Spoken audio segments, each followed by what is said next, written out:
So now we have all the rules on the board. I've explained the first rule. If A is greater than B, then B is less than A, right? If A is less than B, then B is greater than A. Now the second rule,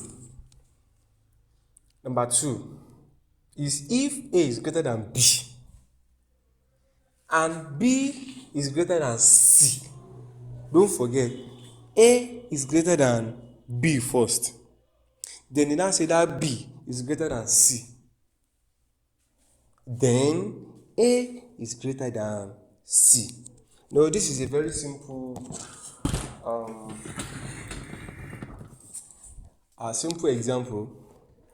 Now we can say A is the grandfather, B is the father, and C is the son or daughter. So, okay, because from inexperience, the grandfather will be greater than the father. Will be more rich in knowledge than the father than the son. So grandfather is greater than the father, and then the father is greater than the son. Then what can we deduce? We now say since grandfather is greater than father, and father is greater than son. So definitely the grandfather is greater than the what? Than the son. Definitely the grandfather is greater than the son. Do you understand? It's greater. Now, also, we have the other part. If A is less than B and B is less than C, then A is less than C. So the number 3 is if A is greater than B. Listen very well, this is different from what we'll be talking about. If A is greater than B and C is a negative, that is if C is less than 0.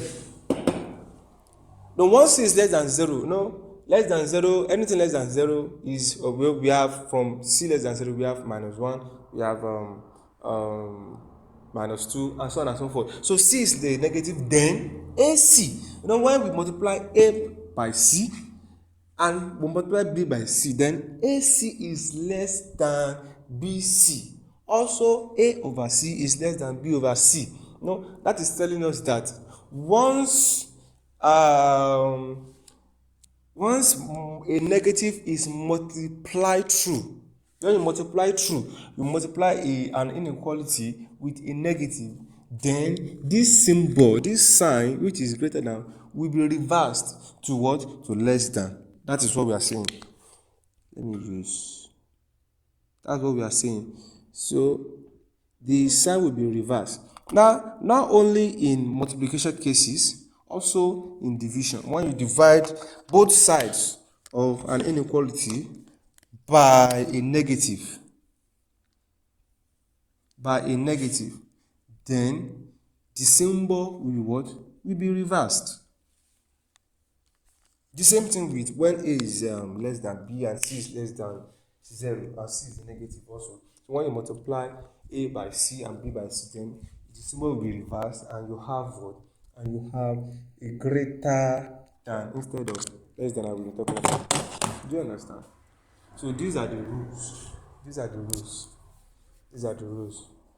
the rules are so simple. We are going to be using them as time goes on. We are going to look at another example now. So